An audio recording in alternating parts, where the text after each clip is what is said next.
Hello everybody, this is EonShiKeno. We're going to pick up from the previous tutorial. Let's just do a little recap. We were looking at MMA's fast expand build off one barracks into stemmed marine attack with 2 Medivacs. So right now you can see here, he's got his marines out, he's got his 2 Medivacs. Stem is finished. Stem is just about finished. So he's pushing out before the stem even finishes. And we're going to look at what he's going to do with this setup here. We're going to see how he controls the map and what he's going to do with this advantage he's going to work himself into. So you can see right now he's pushing up to the right side of the map. He's probably planning on dropping back here somewhere. But you can see over here on the left, he's going to kill this zealot and take control of the Selnaga Tower. Now, scouting out the map is important, but in this situation it's very important because he literally has no units at his base right now. He just expanded and he has nothing in his base. So right now if there's a counteract to his base, he would be out of position and it could really go bad for him. So we could see right here he's going to hold the Selnaga Tower, so that way if he is getting counterattacked from this left side, he could easily scout it out and counterattack. Down here in the bottom right, we can see he's also setting up a third base. Now, right now is the perfect time for him to expand. He can be a little risky because he's planning on applying pressure. And whenever you apply pressure, usually your opponent is forced to defend that, and they really can't counterattack unless they're like have some insane micro or something ridiculous like that. But with this build his opponent is doing, he doesn't have very much room for harassment. So we can see over here that he's going to load up his units into his dropship, and he's going to come over here and drop here in this position. But as you can see, Kiwikaki has already set up an observer here to put on patrol to give him a little early warning detection in case any Medivacs do come. So we'll see how this plays out really quick right here. So we can see already Kiwikaki notices that. He's moving his forces here, and he's also warping in stalkers. And very quickly here, I just want to point this out very quickly, whenever you're doing drops, you don't necessarily have to pay attention to your drops the whole time, but right whenever you're about ready to get to their base, you need to have vision on your drops. That way, if you run in there and the units are already sitting there, you don't lose your entire army. That would be very bad for you. So you can see right here, MMA was paying attention, turned around, didn't lose his Medivacs, and it's kind of deflected from this right side attack.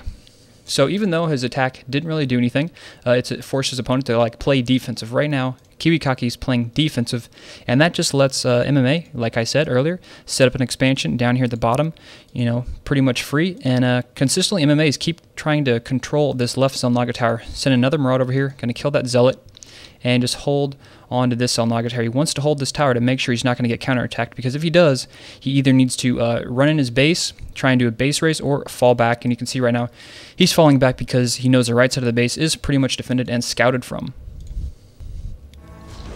So we can see now we've got MMA trying another attack path. He knows the right side is completely scouted with the observer. I don't know if he knows there's an observer there, but he knows his opponent is going to be ready to watch that side of the map. So he's going to go and try and attack the other side of the map. You know, the more places you're focusing your opponent to think about, you know, the more mistakes they can make in certain things like that. You're kind of forcing them to play to your tempo, and that's what this whole strategy is based on, the Marine, Marauder, and Medivac harassment.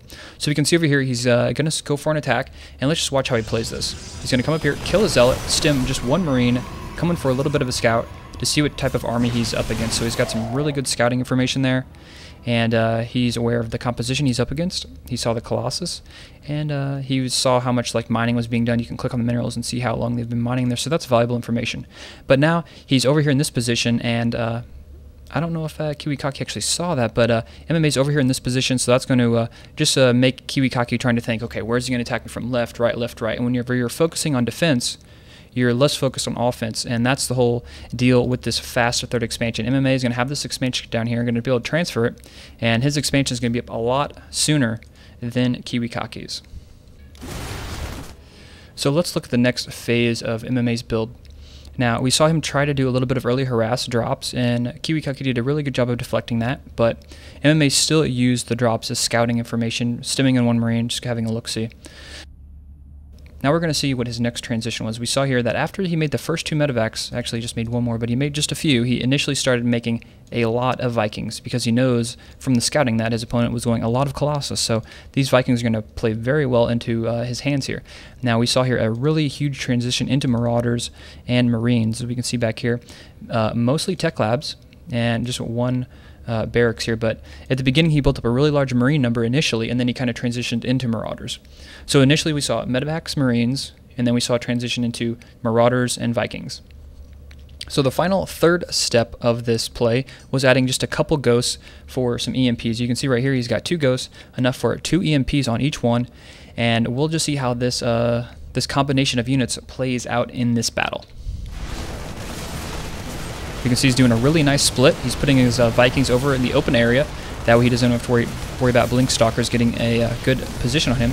He has his ghosts up front, so they're ready for some nice EMPs. And I'm going to pause this just for a second here. So we can see up here, MMA is leaving the majority of his forces in really strong positions. He's got some down here in this position.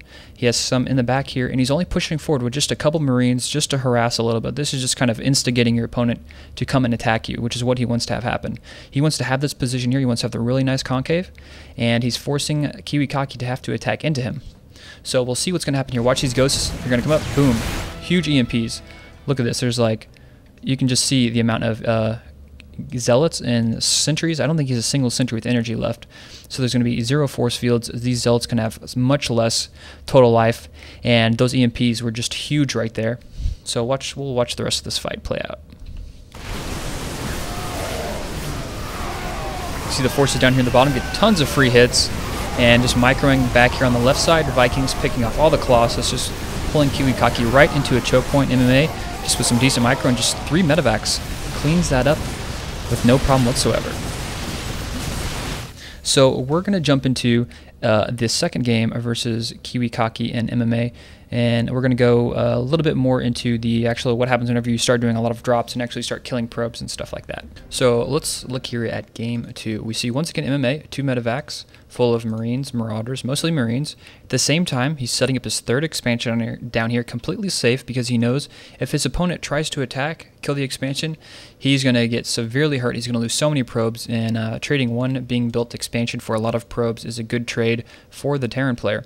So once again, we saw here the same thing we saw last game. Kiwikaki being prepared for the drops, already in position, doing a good job there. And at the same time, we see MMA once again paying attention to his drops and not losing them. Because the second you lose the drops, the opponent no longer fears being dropped, and he will probably maybe counterattack or play a lot more aggressive. So just having the thought of the drops always there affects the way a player plays. So let's look at some actual dropping here where you can actually deal some damage. So with 2 Medivacs, that'll allow you to drop at 2 positions in the same spot, and that's really what you want to do, because the benefit and the strength of a Marine Marauder Medivac is in small numbers. They really destroy gateway units. And if the situation comes where he decides to send his whole army to one of the Medivacs, you just pick that up and fly away. Don't be afraid to run away, because the thought of him getting dropped will try to keep him in his base as long as possible. And we'll see here he's going to go for a double drop. He'll allow him to take these guys and go up to this side of the map, and take these guys and go down to the bottom. The benefit of using Medivacs and having stim lets you be extremely mobile. So let's just watch how he plays this out.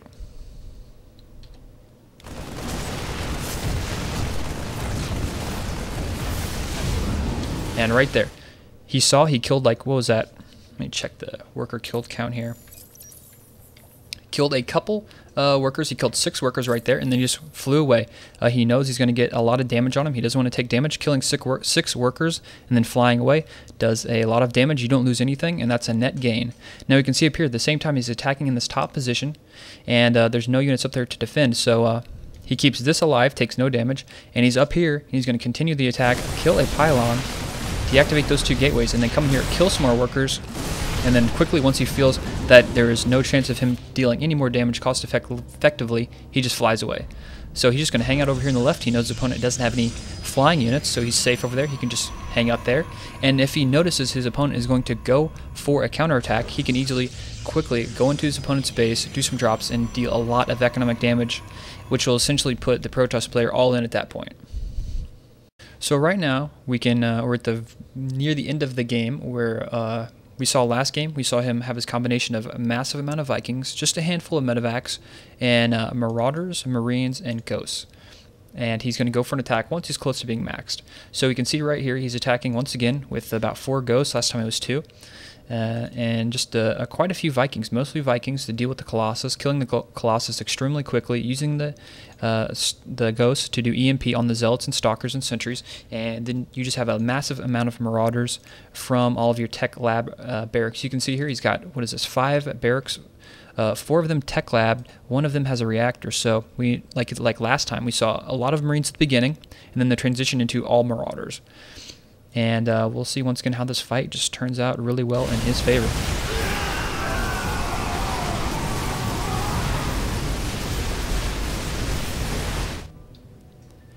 So we see the Vikings just focusing down killing the Colossus. They die extremely quickly, and just a massive amount of Marines and Marauders go in for the attack and just kill all the ground units after that EMP. And this whole time, his third was left completely unharmed. I don't even know if Kiwikaki actually saw that down there. Nope, he didn't.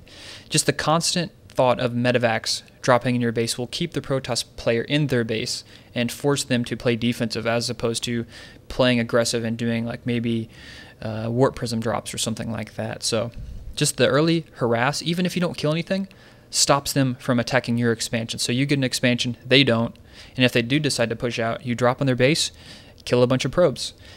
And the things you really want to focus on whenever you're doing this drop harass with the Marines is you focus on probes first. That's like the primary thing you want to kill. And then after that, probably forges that are doing upgrades and probably pylons. So those are things you want to look at whenever you're going to go in for some drops. So I hope you guys learned something from MMA's build here. I definitely learned something from this build. I've used it a couple times on ladder. It's a pretty good build. You just need to work on your macro to get up to his level, something I'm still working on. But that's it for me. Hope you guys enjoyed it. If you have any questions, leave them in the comments.